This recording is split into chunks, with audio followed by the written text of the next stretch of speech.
2000 సంవత్సరాలు ప్రాచీన చరిత్ర కలిగిన ఆంధ్ర నాట్యాన్ని మరింతగా ప్రజల్లోకి తీసుకెళ్లేందుకు విజయవాడలో ప్రత్యేక సమావేశం నిర్వహించారు.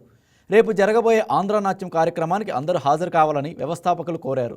ఈ సందర్భంగా కార్యక్రమ ప్రత్యేకతలను వివరించారు. ఈ సమావేశంలో సంస్థ వ్యవస్థాపకులు శ్రీమతి కర్ణాటి నవత, శ్రీమతి దెందులూరి పద్మమోహన్, గురు కళ్యాణకృష్ణ పాల్గొన్నారు. అనంతరం ఆంధ్రనాట్య విశిష్టత, దాని ప్రాచీనతతో పాటు సంస్థ నిర్వహిస్తున్న కార్యక్రమాల గురించి వివరించారు.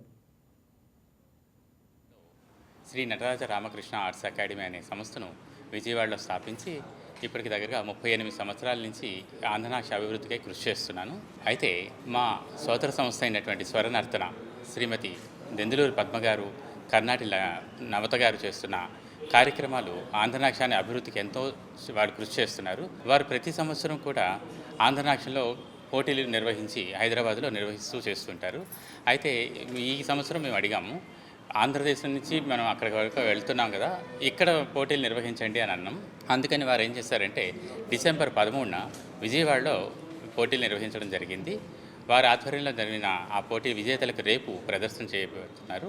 వాళ్ళకి బహుమతులను కూడా రేపు ఇస్తున్నారు. అదేవిధంగా ఆంధ్రనాట్య ప్రదర్శన కూడా రేపు ఉంటుంది.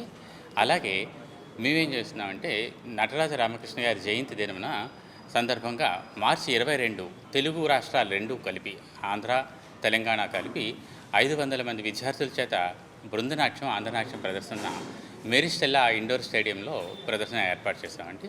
స్వరనర్తన సంస్థ మరియు Please subscribe to YK TV Network. Please subscribe to YK TV. Please watch YK News. Don't forget to subscribe YK News channel.